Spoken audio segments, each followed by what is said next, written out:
আসসালামু আলাইকুম ওরহমতুল্লাহি ওবরাকাতুহ নাহমাদুহু ওয়া নুসাল্লি আলা রাসূলিহিল কারীম আম্মা বা'দ। সুপ্রিয় দর্শক শ্রোতা, কাছে দূরে, দেশে কিংবা প্রবাসে যে যেখানে বসে আমাদের দেখছেন শুনছেন, সবাইকে জানাই আন্তরিক শুভেচ্ছা ও অভিনন্দন। আমরা আশা করি মহান আল্লাহর রহমতে আপনারা সবাই ভালো আছেন এবং আমরা দোয়া করি মহান আল্লাহ আমাদের আপনাদের সবাইকে সুস্থ রাখুন, নিরাপদে রাখুন। প্রিয় দর্শক, আপনারা জানেন যে এই অনুষ্ঠানে প্রতিদিন কোরআন সুন্নাহর আলোকে আলোকিত জীবন গড়ার নির্দেশনা দেয়া হয়। নির্দেশনা দেন দেশের প্রাজ্ঞ, বিজ্ঞ ও অভিজ্ঞ ইসলামিক স্কলাররা। সেই ধারাবাহিকতায় আজও আমরা আমন্ত্রণ জানিয়েছি দেশের একজন বিশিষ্ট ইসলামী চিন্তাবিদকে। আজ আমাদের সঙ্গে যোগ দিয়েছেন ঢাকা বিশ্ববিদ্যালয়ের উর্দু বিভাগের সহযোগী অধ্যাপক ডক্টর হুসাইনুল বান্না। আসসালামু আলাইকুম রহমতুল্লাহি ওয়া বারাকাতুহু। ওয়ালাইকুম আসসালাম রাহমাতুল্লাহি ওয়া বারাকাতুহু। শাইখ কেমন আছেন? জি আলহামদুলিল্লাহ ভালো আছি, আপনি ভালো আছেন? আলহামদুলিল্লাহ। প্রিয় দর্শক, আজ আমরা যে বিষয়ে কথা বলবো সেটি হলো ইব্রাহিম আলাইহিস সালামের পরিচয় ও মর্যাদা। জিলহজ মাস চলছে এবং বিশেষভাবে হজ কোরবানির সঙ্গে ইব্রাহিম আলাইহিস সালামের স্মৃতি জড়িয়ে আছে। বলা যায় যে হজের পরতে পরতে হজরত ইব্রাহিম আলাইহিস সালামের স্মৃতি, হজরত ইব্রাহিম আলাইহিস সালামের শিক্ষা, তার আদর্শ এর সঙ্গে অবশ্যই যুক্ত হয়েছে এবং তার পথ ধরে, তার পদাঙ্ক অনুসরণ করে উম্মতে মুহাম্মাদিয়া তথা আমাদের নবী হজরত মুহাম্মদ সাল্লাল্লাহু আলাইহি ওয়াসাল্লামের উম্মতের প্রতি হজের বিভিন্ন বিধিবিধান, পাশাপাশি কোরবানির বিধিবিধান দেওয়া হয়েছে। সুতরাং এই মহান আল্লাহর প্রিয় খলিল, আল্লাহর একজন প্রিয় নবী এবং রসুল ইব্রাহিম আলাইহিস সালাম সম্পর্কে জানা, তার সম্পর্কে আমাদের বিশ্বাসকে আরও সুদৃঢ় করবে। তার সম্পর্কে আমরা যত বেশি জানব, আমরা তত বেশি বুঝতে পারবো যে তিনি কত বড় আল্লাহর অনেক বড় পয়গম্বর ছিলেন, নবী ছিলেন। ইব্রাহিম আলাইহিস সালাম এমন একজন নবী যাকে আল্লাহ তাআলা তার বন্ধু হিসাবে, খলিল হিসাবে আল্লাহ তাআলা নিজেই স্বীকৃতি দিয়েছেন। ইব্রাহিম আলাইহিস সালাম এমন একজন নবী, সব ধর্মের মানুষের কাছে যিনি শ্রদ্ধার পাত্র। ইব্রাহিম আলাইহিস সালাম এমন একজন নবী যে নবীর প্রতি, যে নবীর অনুসরণের প্রতি খুদ আমাদের নবী, বিশ্বনবী, মহানবী হজরত মুহাম্মদ সাল্লাল্লাহু আলাইহি ওয়াসাল্লামকে অনুসরণ করার নির্দেশ দেওয়া হয়েছে এবং তিনি আমাদের অন্যতম আদর্শ। সুতরাং ইব্রাহিম আলাইহিস সালাম সম্পর্কে আমরা সংক্ষিপ্ত পরিচয় আমরা জানব, পাশাপাশি তার মর্যাদা, তার সম্মান, তার জীবনের কার্যাবলী সম্পর্কে আমরা আজকের এই পর্বে জেনে নেবার চেষ্টা করব আমাদের সম্মানিত অতিথির কাছ থেকে। জাযাকাল্লাহ। নাহমাদুহু ওয়া নুসাল্লি আলা রাসূলিহিল কারীম আম্মা বা'দ। জিলহজ মাস আপনি আলোচনা করছিলেন এবং হযরত ইব্রাহিম আলাইহিস সালাতু ওয়াস সালামকে আমাদের ধর্মের, ওনার ধর্মকে আমাদের ধর্মের মূল বেইস বলা হয়। এই জন্য শাআইরুল ইব্রাহিম আদ-দীনিয়া, ইব্রাহিম আলাইহিস সালাতু ওয়াস সালামের দ্বীনের যে শিয়ার বা বৈশিষ্ট্যগুলো বা প্যাটার্নগুলো ছিল, যেগুলো আমরা ইসলাম ধর্মে হুবহু দেখি। আমরা মূলত বিষয়গুলো যদি আমরা একটু আগে থেকে চিন্তা করি, তাহলে আল্লাহ সুবহানাহু ওয়া তাআলা অসংখ্য পয়গম্বর এবং নবী রাসূল প্রেরণ করেছে। হযরত আদম আলাইহিস সালাতু ওয়াস সালাম থেকে শুরু করে রাসূল পাক সাল্লাল্লাহু আলাইহি সাল্লাম পর্যন্ত অগণিত। কেউ কেউ এটাকে 1,24,000 বা 2,24,000 বলেছেন, কিন্তু সঠিক বর্ণনা মতে এটা নির্দিষ্ট করাটা ঠিক নয়। আল্লাহই ভালো জানেন কত নবী পাঠিয়েছে। এর মধ্যে বিশ্ব নবী ছিলেন 3 জন। এক হযরত আদম আলাইহিস সালাতু ওয়াস সালাম, উনি বিশ্ব নবী ছিলেন, ওনার শরীয়ত গোটা বিশ্বে চলেছে। এরকম কি হযরত ইব্রাহিম আলাইহিস সালাতু ওয়াস সালাম আসার আগ পর্যন্ত অনেক নবী এসেছেন। হযরত নূহ আলাইহিস সালাতু ওয়াস সালাম এসেছেন, হযরত শীস আলাইহিস সালাতু ওয়াস সালাম এসেছেন। কিন্তু ওই ধর্ম পৃথিবীতে চলাকালীনও কেউ যদি হযরত আদম আলাইহিস সালাতু ওয়াস সালামের ধর্ম পালন করে পুঙ্খানুপুঙ্খ রূপে, তাহলে তার ওই ইবাদত আল্লাহ সুবহানাহু ওয়া তাআলার কাছে গ্রহণযোগ্য হয়েছে।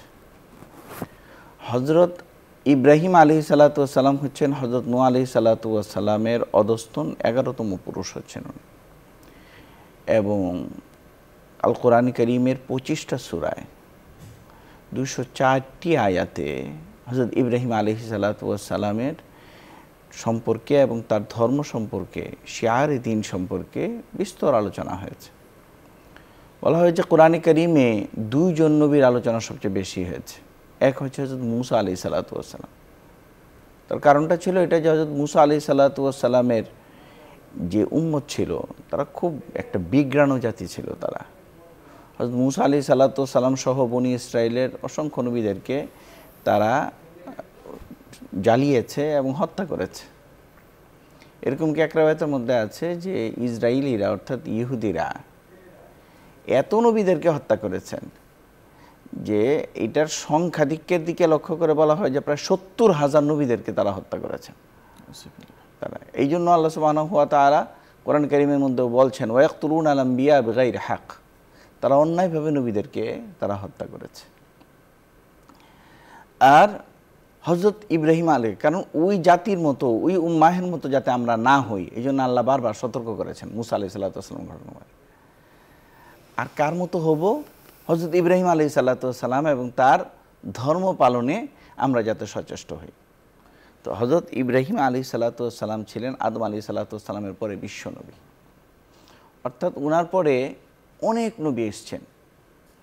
কিন্তু কেউ যদি হযরত ইব্রাহিম আলাইহিস সালাতু ওয়াস সালামের শিয়ারে দ্বীন, দ্বীনের প্যাটার্নকে অনুসরণ করেছেন, ওই তৎকালীন নবীর অনুসরণ না করে, এটাও আল্লাহ সুবহানাহু ওয়া তাআলার কাছে গ্রহণযোগ্য হয়েছে।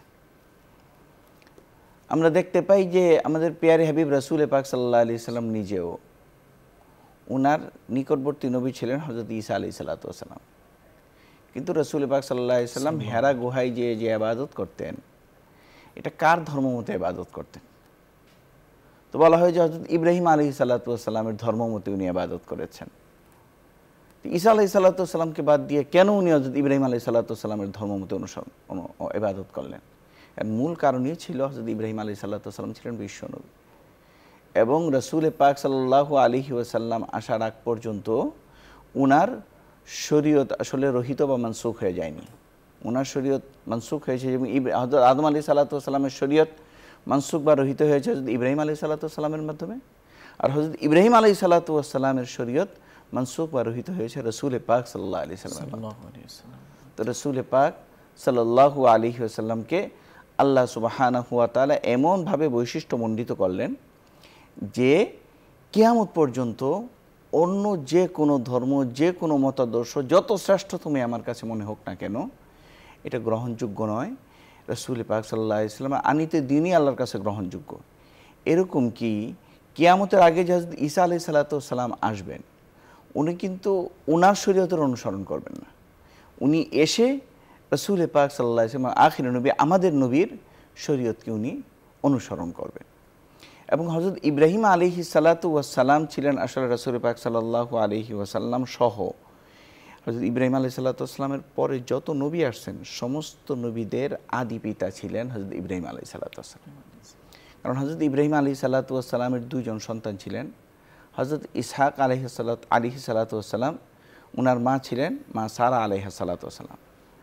ওনার থেকেই ইসহাক আলাইহিস সালাতু ওয়াস সালামের থেকে একবার হযরত ঈসা আলাইহিস সালাম পর্যন্ত যত নবী আসছেন সব এই হযরত ইব্রাহিম আলাইহিস সালাতু ওয়াস সালাম, ইসহাক আলাইহিস সালাতু ওয়াস সালাম, ইয়াকুব আলাইহিস সালাতু ওয়াস সালাম, ইউসুফ আলাইহিস সালাতু ওয়াস সালাম, এই বংশধারায় হযরত ঈসা আলাইহিস সালাতু ওয়াস সালাম পর্যন্ত নবী আসছেন। তাই রুট ছিলেন, মূল ছিলেন হযরত ইব্রাহিম আলাইহিস সালাম। আবার রাসূল পাক সাল্লাল্লাহু আলাইহি ওয়াসাল্লাম তিনি ছিলেন হযরত ইসমাঈল আলাইহিস সালাতু ওয়াস সালামের বংশধর। হযরত ইসমাঈল আলাইহিস সালাতু ওয়াস সালামের পরে একেবারে রাসূল পাক সাল্লাল্লাহু আলাইহি ওয়াসাল্লাম পর্যন্ত উনারই বংশধারায় হযরত ইব্রাহিম আলাইহিস সালাতু ওয়াস সালামের যে আরেক ছেলে ইসমাঈল, তার বংশধারায় কোনো নবী আসেন নাই। কিন্তু শেষে এমন এক নবী আসলেন যে সবার চেয়ে শ্রেষ্ঠ হয়ে গেলেন। এবং রাসূল পাক সাল্লাল্লাহু আলাইহি ওয়াসাল্লাম যেহেতু শ্রেষ্ঠ, এই কারণে আমাদের বৈশিষ্ট্য, আমরা উম্মত হিসাবে অন্য অন্য নবীদের মতোই, আমাদের নবীদের উম্মতদের মতোই আমাদের অবস্থা। আল্লাহ না করুক আমরাও নাফরমানি করি, কিন্তু শ্রেষ্ঠ নবীর উম্মত হওয়ার কারণে আমরাও শ্রেষ্ঠ উম্মত হয়েছি।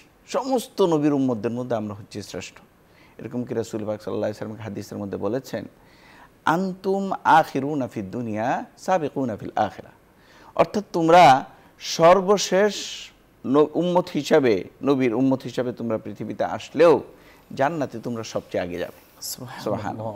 তো হযরত ইব্রাহিম আলাইহিস সালাতু ওয়াস সালামের পরে আমরা দেখি যত নবী এসেছিলেন সমস্ত নবীরই হযরত ইব্রাহিম আলাইহিস সালাতু ওয়াস সালামেরই বংশধর। এবং হযরত ইব্রাহিম আলাইহিস সালাতু ওয়াস সালাম হযরত নূহ আলাইহিস সালাতু ওয়াস সালামের মধ্যে 2000 বছরের একটা ব্যবধান ছিল। আমরা জানি যে হযরত নূহ আলাইহিস সালাতু ওয়াস সালাম তো প্রায় 1000 বা 1050 বছর উনি নিজেই বেঁচে ছিলেন। তারপরের সময়টাতে হযরত ইব্রাহিম আলাইহিস সালাতু ওয়াস সালামকে আমাদের ধর্মের মূল পিতা ধরা হয়েছিল বলে, রুট ধরা হয়েছে বলেই আমরা কিন্তু প্রত্যেক নামাজে যখন দুরূদ শরীফ পড়ি, দুরূদ শরীফের মধ্যে হযরত ইব্রাহিম আলাইহিস সালাতু ওয়াস সালামের কথা আমরা আনি যে আল্লাহুম্মা সাল্লি আলা মুহাম্মাদ ওয়া আলা আলি মুহাম্মাদ, হে আল্লাহ আপনি মুহাম্মদ সাল্লাল্লাহু আলাইহি সাল্লামের উপর এবং তার পরিবার পরিজনের উপরে আপনি রহমত প্রেরণ করেন। কামা সাল্লাইতা আলা ইব্রাহিম ওয়া আলা আলি ইব্রাহিম, যেইভাবে আপনি রহমত প্রেরণ করেছেন হযরত ইব্রাহিম আলাইহিস সালাতু ওয়াস সালাম এবং তার পরিবারবর্গের উপরে। আবার বরকতের কথাও আমরা এইভাবেই বলি আল্লাহুম্মা বারিক আলা মুহাম্মাদ ওয়া আলা আলি মুহাম্মাদ কামা বারাকতা আলা ইব্রাহিম ওয়া আলা আলি ইব্রাহিম ইন্নাকা হামিদুম মাজিদ।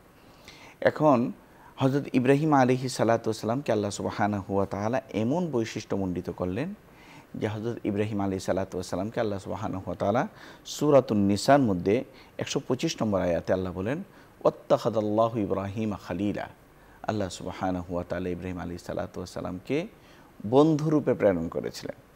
একটি বিষয় এখানে স্পষ্ট করার দরকার যে হযরত ইব্রাহিম আলাইহিস সালাতু ওয়াস সালাম ছিলেন খলিলুল্লাহ আর আমাদের নবী ছিলেন হাবিবুল্লাহ। তো খলিলুল্লাহ বলা হয় যে হযরত ইব্রাহিম আলাইহিস সালাতু ওয়াস সালামের পক্ষ থেকে মূলত আল্লাহ সুবহানাহু ওয়া তাআলার সাথে বন্ধুত্ব স্থাপনের প্রস্তাব এসেছে, আল্লাহ সুবহানাহু ওয়া তাআলা তা গ্রহণ করেছেন। এটাকে বলা হয় খলিল। খলিল মানে যিনি নিচের অধস্তন, তার পক্ষ থেকে যখন মর্যাদা সম্পূর্ণ কারো কাছে বন্ধুত্বের প্রস্তাব দেওয়া হয় সেই বন্ধুত্বের প্রস্তাবটা এবং সেই বন্ধুত্বটাকে বলা হয় খিল্লাতের বন্ধুত্ব। অর্থাৎ এই জন্য আল্লাহ সুবহানাহু ওয়া তাআলা বলেছেন ওয়াত্তাখাযাল্লাহু ইব্রাহিমা খলিলা। কিন্তু যদি ঊর্ধ্বতন থেকে অধস্তনের কাছে বন্ধুত্বের প্রস্তাব দেওয়া হয় সেটাকে বলে হাবিব।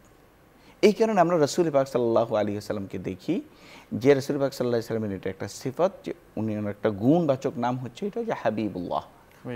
আমাদের নবী করিম সাল্লাল্লাহু আলাইহি ওয়াসাল্লামকে আল্লাহ সুবহানাহু ওয়া তাআলা স্বয়ং বন্ধু বানিয়েছেন। সুবহানাল্লাহ। দুই নবীর মধ্যে পার্থক্য এই জায়গায়, রাসূল পাক সাল্লাল্লাহু আলাইহি ওয়াসাল্লামের ধর্মের বেস যদিও হযরত ইব্রাহিম আলাইহিস সালাতু ওয়াস সালামের উপরে, কিন্তু শ্রেষ্ঠত্বের দিক থেকে প্যারে হাবিব নবী করিম সাল্লাল্লাহু আলাইহি ওয়াসাল্লামের উপরে কারো শ্রেষ্ঠত্ব নাই। আল্লাহ সুবহানাহু ওয়া তাআলা কোরআন কারীমের মধ্যে বলেছেন তিলকা রুসুলু ফাদ্দালনা বা'দুহুম আলা বা'দ, আমি নবীদের কারোকে কারো থেকে মর্যাদাবান করেছি, কিন্তু উম্মাহের জন্য দায়িত্ব হচ্ছে এটা আল্লাহর কাছে, উম্মাহের জন্য দায়িত্ব হচ্ছে লা নুফাররিকু বাইনা আহাদিম মির রাসূল, আমরা নবী রাসূলদের মধ্যে কারো মধ্যে আমরা পার্থক্য আমরা স্থাপন করব না। আমরা কাউকে এই জায়গার মধ্যে যে উনি নাউযুবিল্লাহি মিন যালিক উনি আমাদের অনেক সময় আছে যে আমাদের অমুসলিম ভাই বোনেরা যারা খ্রিস্টান বা ইহুদি ওনারা অনেক নবী সম্পর্কেই কুৎসা রটনা করেন, খারাপ কথা বলেন, এইটা বলা উচিত নয়। যেরকম ইয়ারা খ্রিস্টানরা হযরত উজাইর আলাইহিস সালাতু ওয়াস সালাম সম্পর্কে বিরূপ মন্তব্য করেন, আবার দেখা যায় ইহুদিরা হযরত ঈসা আলাইহিস সালাতু ওয়াস সালাম সম্পর্কে বিরূপ মন্তব্য করেন। তাই একজন মুমিন হচ্ছে মুসলমান, যে তার জন্য এটা একটা দায়িত্ব যে কোনো নবী সম্পর্কে নাউযুবিল্লাহি মিন যালিক কেউ যদি বিরূপ মন্তব্য করে তার আকীদা সহি নয়, সে গুমরাহ। এই কথাটি আহলুস সুন্নাত ওয়াল জামাতের একটি আকীদা এটি, এবং সাহাবায়ে কিরাম থেকে এই কথাটি লিপিবদ্ধ আছে যে কোনো নবীকে আমরা সমালোচনায় আনব না, সমালোচনার পাত্র হিসাবে আমরা গ্রহণ করব না। দুই নম্বরে হযরত ইব্রাহিম আলাইহিস সালাতু ওয়াস সালামকে আল্লাহ সুবহানাহু ওয়া তাআলা ইমাম বানিয়েছেন, ইন্নী জাইলুকা লিন-নাসি ইমামা। তো ইমাম যে আল্লাহ সুবহানাহু ওয়া তাআলা বানিয়েছেন কোন দিক থেকে ইমাম, এটা সূরাতুল বাকারার 124 নম্বর আয়াতে আল্লাহ সুবহানাহু ওয়া তাআলা এই কথা বলেছেন। তো ইমাম হিসাবে আমরা দেখি এর আগের আয়াতে আল্লাহ সুবহানাহু ওয়া তাআলা বলছেন ওয়াইদিবতালা ইব্রাহিমা রাব্বুহু বিকালিমাতিন, আল্লাহ সুবহানাহু ওয়া তাআলা কিছু কালিমা দিয়ে হযরত ইব্রাহিম আলাইহিস সালাতু ওয়াস সালামকে পরীক্ষা করলেন। কি কালিমাগুলি কি ছিল? শায়রে দিন বলে এগুলো হযরত ইব্রাহিম আলাইহিস সালাতু ওয়াস সালামের। শায়রে দিনের মধ্যে একটা ছিল হজ্জে বাইতুল্লাহিল হারাম। এইটা হযরত ইব্রাহিম আলাইহিস সালাতু ওয়াস সালামের জন্য যেরকম শায়রে দিন ছিল, দিনের একটা প্যাটার্ন বা বৈশিষ্ট্য ছিল, আমাদের ধর্মেরও বৈশিষ্ট্য হচ্ছে হজ্জ বাইতুল্লাহিল হারাম। আমরা বাইতুল্লাহ শরীফ আল্লাহ সুবহানাহু ওয়া তাআলার ঘরকে আমরা জিয়ারা করব। 2 নম্বরে হযরত ইব্রাহিম আলাইহিস সালাতু ওয়াস সালামের শায়রে দিনের অন্তর্ভুক্ত ছিল যে নাভির নিচের লোমকে আপনার পরিষ্কার করা, বগলের নিচের লোমগুলোকে এগুলোকে পরিষ্কার করা। এবং মুহাদ্দিসিন ইকরাম বলেছেন যে প্রত্যেকের জন্য এটা একটা দায়িত্ব যে সে তার অন্তত 40 দিনে একবার তার নাভির নিচের এবং বগলের নিচের যে অজাতি রয়েছে, পশমগুলো রয়েছে, সেগুলো হযরত ইব্রাহিম আলাইহিস সালাতু ওয়াস সালামের শিআরে দ্বীনের অন্তর্ভুক্ত ছিল। আর মুস্তাহাব বা সুন্নাহ হচ্ছে প্রত্যেক সপ্তাহেই এই লোমগুলোকে আপনার কর্তন করা বা উপরে ফেলা। 3 নম্বরে হচ্ছে হযরত ইব্রাহিম আলাইহিস সালাতু ওয়াস সালামের খতনা। এইটা শায়রে দিন, এটি হযরত ইব্রাহিম আলাইহিস সালাতু ওয়াস সালামের থেকে শুরু হয়েছে এবং এটি পরবর্তীতে ঈসাই এবং ইহুদি, অর্থাৎ ইহুদি নাসারা উভয় গ্রহণ করেছে, মুসলমানরাও গ্রহণ করেছেন। আমরা যে সুন্নতে খতনা করি, এটা সর্বপ্রথম হযরত ইব্রাহিম আলাইহিস সালাতু ওয়াস সালামকে আল্লাহ সুবহানাহু ওয়া তাআলা নির্দেশ দিয়েছেন বলে কোরআন হাদিসের দৃষ্টিতে প্রমাণ পাওয়া যায়। 4 নম্বরে হযরত ইব্রাহিম আলাইহিস সালাতু ওয়াস সালামের এটা একটা বৈশিষ্ট্য ছিল যে ইন্নী বারিউম মিম্মা তুশরিকুন। শিরিক থেকে হযরত ইব্রাহিম আলাইহিস সালাতু ওয়াস সালাম নিজেকে পবিত্রতা ঘোষণা করেছেন যে তোমরা যে শিরিক করছো আমি এর থেকে পবিত্র। এবং আমরা অনেক সময় নামাজেও হযরত ইব্রাহিম আলাইহিস সালাতু ওয়াস সালামের দোয়াটি জায়নামাজে দাঁড়িয়ে পড়ি, ইন্নী ওয়াজ্জাহতু ওয়াজহিয়া লিল্লাযী ফাতারাস সামাওয়াতি ওয়াল আরদা হানিফা ওয়া মা আনা মিনাল মুশরিকিন, যে আমি আমার চেহারাকে, আমি আমার মনকে আল্লাহ সুবহানাহু ওয়া তাআলার কাছে সমর্পণ করলাম, আল্লাহর দিকে আমি মুতাওয়াজ্জিহ হলাম। ফাতারাস সামাওয়াতি ওয়াল আরদা, যিনি আমাকে সৃষ্টি করেছেন এবং আকাশ জমিন যিনি সৃষ্টি করেছেন, হানিফান, একনিষ্ঠভাবে যিনি সৃষ্টি করেছেন, ওয়া মা আনা মিনাল মুশরিকিন, আমি মুশরিকদের অন্তর্ভুক্ত হতে চাই না। হযরত ইব্রাহিম আলাইহিস সালাতু ওয়াস সালাম এইখানে কোরআনের মধ্যে আছে যে উনি যুক্ত খাটিয়েছেন ওনার ইয়ার সাথে, ওনার জাতির সাথে, যে ফালাম্মা জান্না আলাইহিল লাইলু রাআ কাওকাবা ক্বালা হাযা রাব্বি, যে হযরত ইব্রাহিম আলাইহিস সালাতু ওয়াস সালাম বললেন যে আচ্ছা আল্লাহ কে হতে পারে, রব কে হতে পারে? এই আকাশের মধ্যে যে এত তারাগুলো আছে এগুলো কি রব হইতে পারে? কারণ তারাও জানতো, সেই জাতীয় জানতো রব হচ্ছে এরকম এক জাত, এরকম এক সত্তা যে কোনো সময় অস্তমিত হয় না, যে কোনো সময় আড়ালে যেতে পারে না। রব হচ্ছে এরকম যে তারবিয়াতুশ শাই মিনাল মাদুম ইলাল ওয়ুজুদ ওয়া ইলাল ওয়ুজুদ ইলাল মাদুম, যে আল্লাহ সুবহানাহু ওয়া তাআলা, আমি যখন কিছু ছিলাম না তখন আল্লাহ সুবহানাহু ওয়া তাআলা আমাকে লালন পালন করেছেন। আমি বাতাসে ছিলাম, আল্লাহ লালন পালন করেছেন। আমি বিভিন্ন খাদ্যের মধ্যে ছিলাম, আল্লাহ আমাকে লালন পালন করেছেন। তারপরে সেই খাদ্য যখন আমার বাবা গ্রহণ করেছেন, আমি আমার বাবার পৃষ্ঠদেশে ছিলাম, আল্লাহ সুবহানাহু ওয়া তাআলা লালন পালন করেছেন। আমি আমার বাবার পৃষ্ঠদেশ থেকে আমার মাতৃজঠরে ছিলাম, আল্লাহ লালন পালন করেছেন।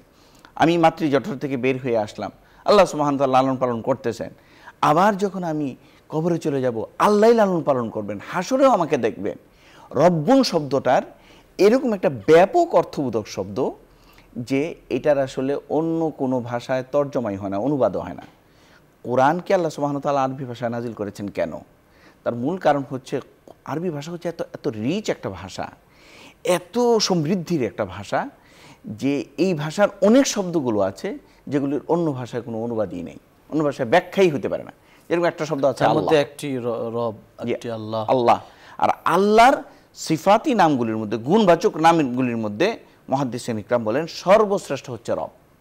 এই রব শব্দ আল্লাহ সুবহানাহু ওয়া তাআলা অন্য জায়গায় শুনবো। আপনি বলছিলেন যে ইব্রাহিম আলাইহিস সালামের যে বৈশিষ্ট্য সম্পর্কে, তিনি অনেকগুলো বৈশিষ্ট্য দিয়ে আল্লাহ রাব্বুল আলামিন তাকে পৃথিবীতে পাঠিয়েছিলেন। তো তার মধ্যে আমরা একটি পেয়েছি যে তিনি আল্লাহর বন্ধু ছিলেন, আমরা পেয়েছি তিনি মানবতার ইমাম ছিলেন, এবং তার আদর্শগুলোর কথা আপনাদেরকে বলছিলেন। আর এছাড়া কি কি বৈশিষ্ট্য তার ছিল? জি, এর মধ্যে আরেকটা বৈশিষ্ট্য ছিল হযরত ইব্রাহিম আলাইহিস সালাতু ওয়াস সালাম কাবার নির্মাতা। জি, ওই ইয়ারফা ইব্রাহিম আল কওয়াইদ মিনাল বাইতি ওয়া ইসমাঈল রাব্বানা তাকাব্বাল মিন্না ইন্নাকা আনতাস সামিউল আলিম, যে হযরত ইব্রাহিম আলাইহিস সালাতু ওয়াস সালাম এবং ইসমাঈল আলাইহিস সালাতু ওয়াস সালাম কাবাকে পুনর্নির্মাণ করেছেন, যেটা হযরত নূহ আলাইহিস সালাতু ওয়াস সালামের প্লাবনে ধ্বংস হয়ে গিয়েছিল। অর্থাৎ তার আগেও কাবাটা ছিল, জায়গাটা চিহ্নিত ছিল, সেটাকে পুনর্নির্মাণ বা এটাকে সম্প্রসারণ এবং এটাকে পরিমার্জন সবকিছুই তিনি করেছেন। এরকম কি উনি যে পাথরটার উপরে দাঁড়িয়ে কাবাকে নির্মাণ করেছেন, সেই পাথরটা ছিল আসলে লিফটের মতো। উনি দাঁড়িয়েছেন, এই পাথরটা উপরের দিকে উঠেছে, আবার যখন উনি নামতে চেয়েছেন তো নিচে দিকে এসছে পাথরটা। আমরা হযরত ইব্রাহিম আলাইহিসসালাতু ওয়াসসালামের পাথরটা কিন্তু এখনো কাবার যে পাথর, যেটাকে আমরা এখন বর্তমানে মাকামে ইব্রাহিম, মাকামে ইব্রাহিম নামে আমরা পরিচিত, এটা জানি। এবং মাকামে ইব্রাহিমের পিছনেই হাজিদের তওয়াফ করার পরে 2 রাকাত নামাজ পড়া ওয়াজিব এই মাকামে ইব্রাহিমের পিছনে। তো এটাই নির্মাণ করলেন এবং হযরত ইব্রাহিম আলাইহিসসালাতু ওয়াসসালাম।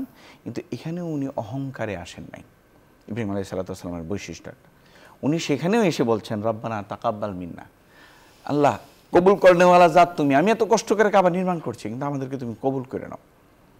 মানে কোনো একটা কাজ করার পরে হযরত ইব্রাহিম আলাইহিসসালাতু ওয়াসসালামের পারা হিসাবে ধরলে যে এক নম্বর পারা থেকে নিয়ে একেবারে 30 পারা পর্যন্ত রাব্বানা হিসাবে প্রথম দোয়া হযরত ইব্রাহিম আলাইহিসসালাতু ওয়াসসালামের এই দোয়াকে আল্লাহ সুবহানাহু ওয়া তাআলা 1 নম্বর পারার 19 নম্বর পৃষ্ঠায় আনলেন যে রব্বানা তাকাব্বাল মিন্না, আল্লাহ তুমি সর্বশ্রেষ্ঠ এবং সর্বজ্ঞাতা তুমি, ইন্নাকা আনতাস সামিউল আলিম। আবার ওয়ারিনা মানাসিকানা ওয়া তুব আলাইনা, তওবার কথাও আসছে যে আমাদেরকে আপনি হজের সমস্ত কর্মকাণ্ডগুলো শিক্ষা দেন এবং আমাদেরকে আপনি আমাদের তওবাকে কবুল করেন, ইন্নাকা আনতাত তাওয়াবুর রাহিম, আপনি একমাত্র তওবা কবুলকারী। অনুরূপভাবে হযরত ইব্রাহিম আলাইহিসসালাতু ওয়াসসালাম পরবর্তী নবীদের কিতাব দান এবং নবুয়ত দান, এটা হযরত ইব্রাহিম আলাইহিসসালাতু ওয়াসসালামের পরিবার থেকেই ছিল। এটা হযরত ইব্রাহিম আলাইহিসসালাতু ওয়াসসালামের একটা বৈশিষ্ট্য।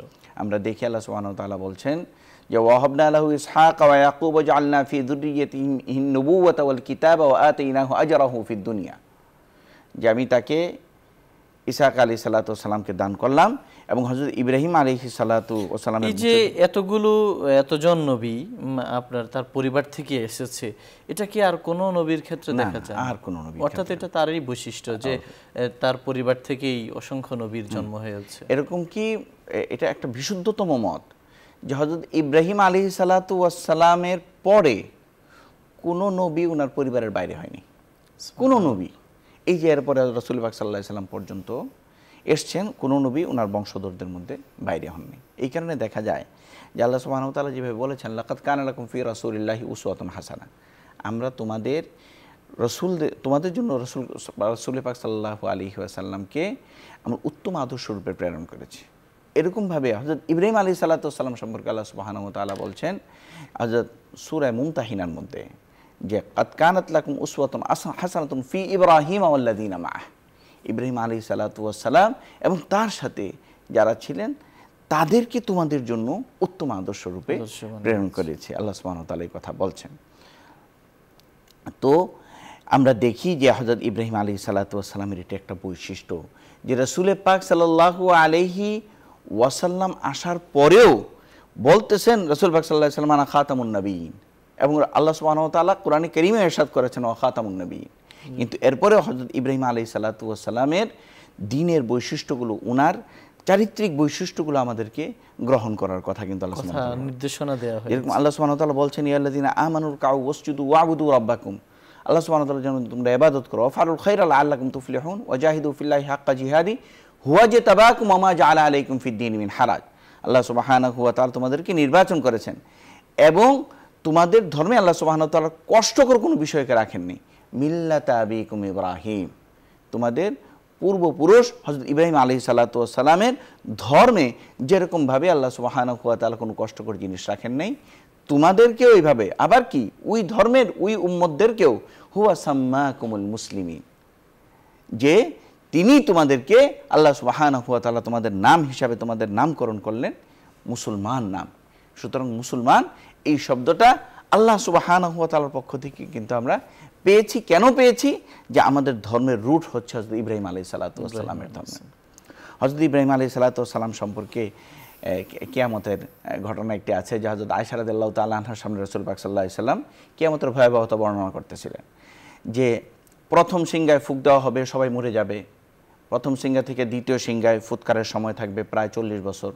দ্বিতীয় সিংহায় ফুঁক দেওয়া হবে, সবাই কবরের মধ্যে উঠবে এবং বলবে ইয়া ওয়াইলানা মান বাসানা মিন মারকাদিনা, আমাদেরকে কে এই ঘুমন্ত অবস্থা থেকে জাগ্রত করলো? আল্লাহ বলবেন হাযা মা ওয়াদার রহমান ও সাদাকাল মুরসালিন, এটাই আল্লাহর ওয়াদা ছিল এবং নবীরা সত্য কথা বলেছেন। তো এই তৃতীয় সিংহা ফু দেওয়ার পরে সমস্ত মানুষ হাসরের ময়দানের দিকে দৌড়ানো শুরু করব। কারো শরীরে কোনো কাপড় থাকবে না, বিবস্ত্র অবস্থায় সবাই উঠবে। হযরত আয়েশা রাদিয়াল্লাহু তাআলা আনহা বললেন যে এটা একজন মানুষ আরেকজন মানুষকে বিবস্ত্র অবস্থায় দেখবে, লজ্জা লাগবে না? রাসূল পাক সাল্লাল্লাহু আলাইহি ওয়াসাল্লাম বলেন কিয়ামতের পেরেশানি এত থাকবে, এমন পেরেশানি থাকবে যে কেউ কারো দিকে তাকানোর সময় থাকবে না, কারো এত পেরেশানি থাকবে। তখন হযরত আয়েশা রাদিয়াল্লাহু তাআলা আনহা বললেন যে তাইলে আমরা কি এই জান্নাত পর্যন্ত লগ্ন অবস্থায় থাকবো? রাসূল পাক সাল্লাল্লাহু আলাইহি ওয়াসাল্লাম বললেন না, তোমরা হাসরের ময়দানে যে আল্লাহ সুবহানাহু ওয়া তাআলা প্রত্যেককে কাপড় দিবেন। সর্বপ্রথম যিনি কাপড় পরিধান করবেন তিনি হচ্ছেন হযরত ইব্রাহিম আলাইহিস সালাতু ওয়াস সালাম।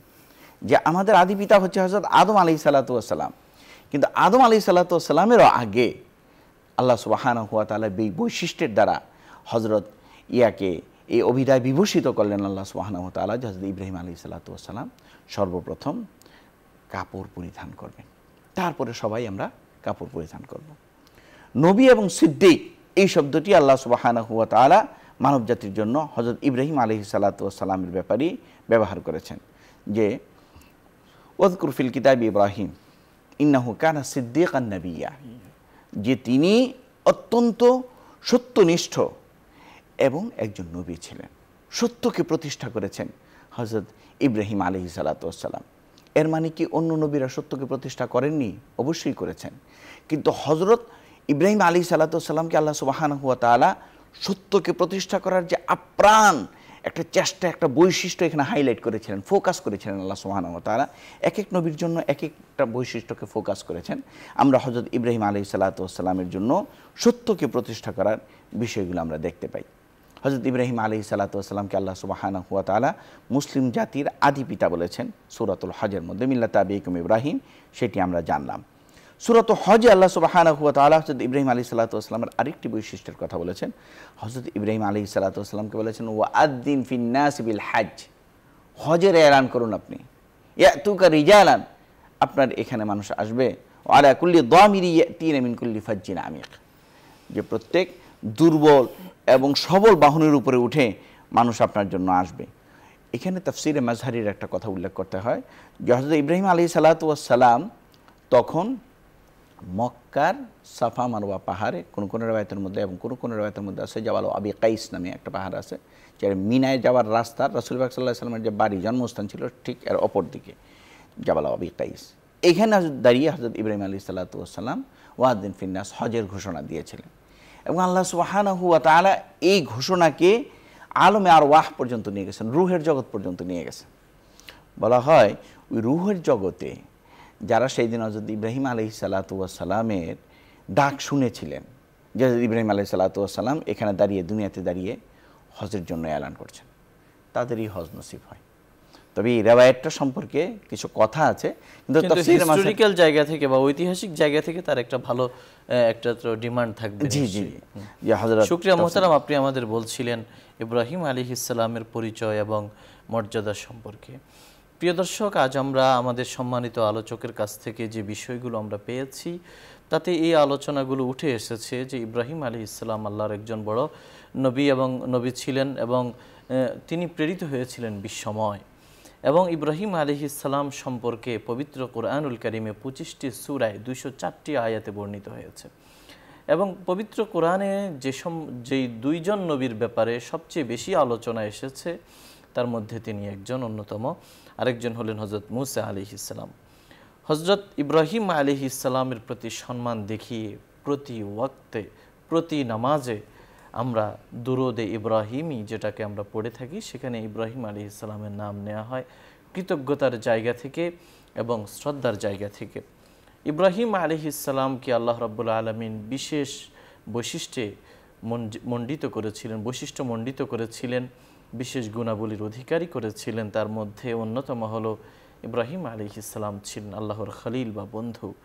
ইব্রাহিম আলাইহিস সালামকে আল্লাহ রাব্বুল আলামিন বিশ্ব মানবতার জন্য ইমাম বানিয়েছেন। ইব্রাহিম আলাইহিস সালাম একমাত্র নবী যিনি কাবা শরীফকে পুনঃপ্রতিষ্ঠিত করেছেন এবং তার প্রতিষ্ঠার পর থেকে কিয়ামত অবধি এই কাবা এখনও রয়েছে, ভবিষ্যতেও থাকবে ইনশাআল্লাহ। ইব্রাহিম আলাইহিস সালামের বৈশিষ্ট্য হলো তার পরিবারে অসংখ্য নবী রাসূল এসেছেন এবং বলা হয়ে থাকে যে তার জন্মের পর থেকে পৃথিবীতে যত নবী রাসূল এসেছেন সবাই তার বংশোদ্ভূত। এবং ইব্রাহিম আলাইহিস সালাম সম্পর্কে আরও তার যে বৈশিষ্ট্য জানা যায় সেটি হলো তিনি উম্মতে মুহাম্মদের জন্য আদর্শ এবং মডেল।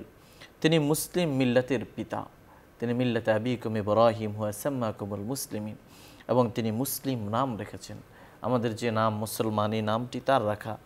ইব্রাহিম আলাইহিস সালামের বৈশিষ্ট্য হলো কিয়ামতের দিবসে সর্বপ্রথম আল্লাহ রাব্বুল আলামিন যখন পৃথিবীর সমস্ত মানুষগুলো পুনরুত্থিত হবে, কিয়ামতের জন্য যখন সবাই কবর থেকে উঠবে বিবস্ত্র অবস্থায়, সেই সময়ে আল্লাহ রাব্বুল আলামিন তাকে এই বিশেষ সম্মাননা দিবেন যে প্রথম তাকে বস্ত্র পরিহিত এবং তাকে কাপড় পরিধান করাবেন। ইব্রাহিম আলাইহিস সালাম এমন নবী যে নবী একই সঙ্গে নবী এবং সিদ্দিক ছিলেন। এই দুটো শব্দ আর কোনো নবীর সঙ্গে সম্মানে আল্লাহ রাব্বুল আলামিন ব্যবহার করেননি।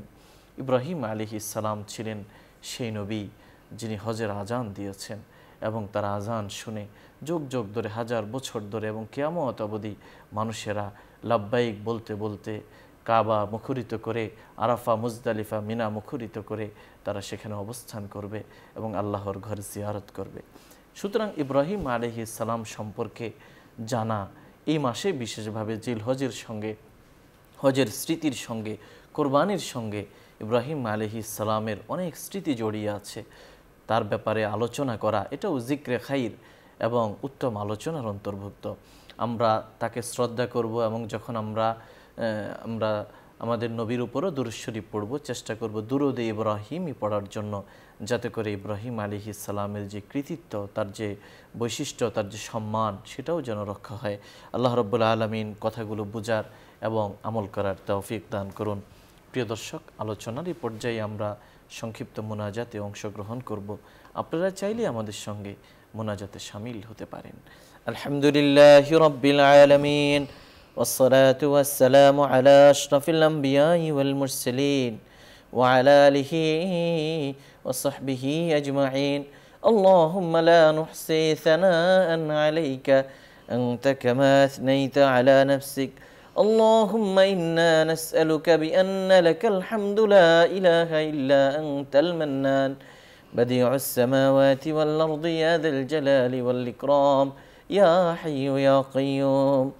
ربنا اغفر لنا ولإخواننا الذين سبقونا بالإيمان ولا تجعل في قلوبنا غلا للذين آمنوا ربنا إنك رؤوف رحيم رب ارحمهما كما ربياني صغيرا.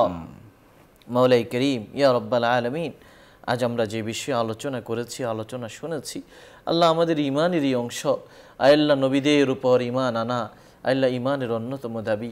আপনার প্রিয় নবী আল্লাহ, আপনার প্রিয় খলিল ইব্রাহিম আলাইহিস সালাম সম্পর্কে যে আলোচনা আমরা করেছি তা বুঝার, উপলব্ধি করার, আমল করার তৌফিক দান করুন। আল্লাহ আমাদের প্রত্যেকের মধ্যে ইব্রাহিমী আদর্শ আপনি দান করুন। ইব্রাহিম আলাইহিস সালামের যে মিল্লাতের যে ঐতিহ্য, আদর্শ, তা ধারণ করার, লালন করার তৌফিক নসিব করুন। ইয়া রাব্বাল আলামিন, আপনি আমাদের অন্তরে ইব্রাহিমী চেতনা দিয়ে দিন। আল্লাহ, আপনার ঘরের প্রতি ইব্রাহিম আলাইহিস সালামের যে ভালোবাসা, আল্লাহ নিজের সন্তানকে, পরবর্তী প্রজন্মকে আল্লাহ দিনদার, নেককার বানাবার জন্য যে ব্যথা হৃদয়ে অনুভব করতেন ইব্রাহিম আলাইহিস সালাম, আমাদের পরবর্তী প্রজন্মকে আল্লাহ ঠিক সেভাবে গড়ে তোলার তৌফিক নসিব করুন। ইয়া রাব্বাল আলামিন, আল্লাহ হজের দিনগুলো চলছে। আল্লাহ অসংখ্য মানুষ পৃথিবী থেকে, দেশ দেশান্তর থেকে, দূর দূরান্ত থেকে আল্লাহ অসংখ্য মানুষ আল্লাহ শুভ্রদের মিছিলে আল্লাহ সাদা কাপড় পরে, এহরামের কাপড় পরে আপনার ঘরে হাজিরি দিচ্ছেন। ইয়া রাব্বাল আলামিন, প্রত্যেককে হজে মকবুল এবং মবরুর নসিব করুন। আল্লাহ আমাদেরকেও সেই সৌভাগ্যবান মানুষদের অন্তর্ভুক্ত করে নিন। ইয়া রাব্বাল আলামিন, বহু আপনার বান্দারা, নেককার বান্দারা দেশে দেশে আল্লাহ আপনার নামে পশু জবাই করার, আল্লাহ কুরবানি করার যে নিয়ত করেছে, সেই নিয়তগুলোকে ইখলাসের সঙ্গে কাজগুলো সম্পাদন করার তৌফিক নসিব করুন। আল্লাহ প্রত্যেকের অর্থ কড়ির যোগান করে দিন। আল্লাহ প্রত্যেকের আল্লাহ নেক নিয়ত নেক আশাকে আল্লাহ যথাযথভাবে প্রতিফলিত করার বাস্তবায়িত করার তৌফিক দান করুন ইয়া রাব্বাল আলামিন। আমাদের প্রত্যেকের জীবনকে সুখময়, বরকতময়, রহমতময়, শান্তিময় করে দিন। আমাদের দাম্পত্য জীবনকে সুখময় করে দিন। আমাদের প্রাতিষ্ঠানিক পারিবারিক জীবনকে আল্লাহ, আমাদের কর্মস্থলকে মর্যাদাকর বানিয়ে দিন। আল্লাহ আমাদের সমস্ত কর্মস্থলগুলোকে, প্রতিষ্ঠানগুলোকে নিরাপদ বানিয়ে দিন। আল্লাহ এই অনুষ্ঠানের যিনি কর্ণধার, বসুন্ধরা গ্রুপের মাননীয় চেয়ারম্যান এবং বসুন্ধরা গ্রুপের আরও যারা ঊর্ধ্বতন আল্লাহ নেতৃবৃন্দ কর্মকর্তারা রয়েছেন, আল্লাহ যারা সংশ্লিষ্ট রয়েছেন এই প্রতিষ্ঠানের সঙ্গে, কর্মকর্তা কর্মচারী সবাইকে আপনি দিনদার নেককার বানিয়ে দিন। প্রত্যেকের নেক আশা আপনি পূরণ করে দিন। আল্লাহ ব্যবসা বাণিজ্য বরকত দান করুন। আল্লাহ আসমান থেকে আল্লাহ রহমতের দরজাগুলো খুলে দিন। জমিন থেকে বরকতের উৎসগুলোর সঙ্গে আমাদের সংযুক্ত করে দিন। আসমানি জমিনি সমস্ত বালা মুসিবত থেকে হেফাজত করুন ইয়া রাব্বাল আলামিন। আমাদের দেশের উপরে খাস রহমত নাজিল করুন। আমাদের দেশের মানুষগুলোকে আপনি ভালো মানুষ বানিয়ে দিন। আমাদের চরিত্রকে আপনি ভালো করে দিন। আমাদের মর্যাদা আপনি উন্নীত করে দিন। আমাদেরকে ঋণমুক্ত, সুদমুক্ত, গুনাহমুক্ত, অভাবমুক্ত জীবন দান করুন।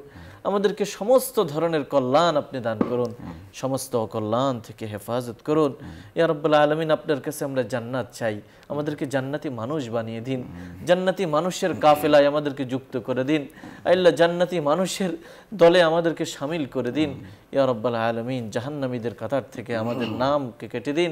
জাহান্নামীদের লিস্ট থেকে আমাদের নামকে কেটে দিন। জাহান্নামের আগুন থেকে আমাদেরকে রক্ষা করুন। কবরের আযাব থেকে রক্ষা করুন। আমাদের মা বাবা, মুরব্বী, দাদা দাদি, নানা নানি, আপনজন, প্রিয়জন যারা অন্ধকার কবরে চলে গেছেন, তাদের কবরের আযাব আপনি মাফ করে দিন। তাদের কবরগুলোকে এক টুকরো জান্নাত বানিয়ে দিন। কবরগুলোকে সুপ্রশস্ত করে দিন। কবরে আমলগুলোকে সঙ্গী বানিয়ে দিন। আল্লাহ কিয়ামতের দিবসে কবর থেকে আল্লাহ তাদেরকে আল্লাহ এমন অবস্থায় উঠার তৌফিক দান করুন যাতে করে আল্লাহ তাদের আমল নামা আল্লাহ গুনাহমুক্ত হয়ে যায়। আল্লাহ তাদের পরবর্তী প্রজন্ম আল্লাহ যাদেরকে তারা রেখে গেছেন দুনিয়াতে, তাদের মধ্যে এমন মানুষ দাঁড় করিয়ে দিন যারা তাদের জন্য ইস্তেগফার করবে, ক্ষমা চাইবে, দোয়া করবে ইয়া রাব্বাল আলামিন। আমাদের প্রত্যেকের নেক আশা, নেক নিয়ত বানিয়ে দিন। আমাদের হায়াতকে বরকতময় করে দিন। আমাদের জীবনকে সুখ সমৃদ্ধিতে ভরপুর করে দিন। আমাদেরকে প্রশস্ত রিজিক দান করুন আল্লাহ। উত্তম রিজিকের ব্যবস্থা করুন। উত্তম জীবন দান করুন। আমাদের মেধা শক্তি আপনি খুলে দিন। ইসলামের জন্য আমাদের হৃদয়কে অবমুক্ত করে দিন আল্লাহ। আমাদের নেক আমলের উসিলায়, কালেমায়ে তাওহীদের উসিলায় আমাদের দোয়াগুলোকে কবুল ও মঞ্জুর করে নিন। সুবহানা রাব্বিকা রাব্বিল ইজ্জাতি আম্মা ইয়াসিফুন ওয়া সালামুন আলাল মুরসালিন আলহামদুলিল্লাহি রাব্বিল আলামিন। প্রিয় দর্শক, এতক্ষণ ধরে অত্যন্ত ধৈর্য সহকারে আপনারা দেখছিলেন আপনাদের প্রিয় অনুষ্ঠান আলোকিত প্রতিদিন। পুরো সময় আমাদের সঙ্গে থাকার জন্য ধন্যবাদ। ওমা আলাইনা ইল্লাল বালাগ। আসসালামু আলাইকুম ওয়া রাহমাতুল্লাহি ওয়া বারাকাতুহু।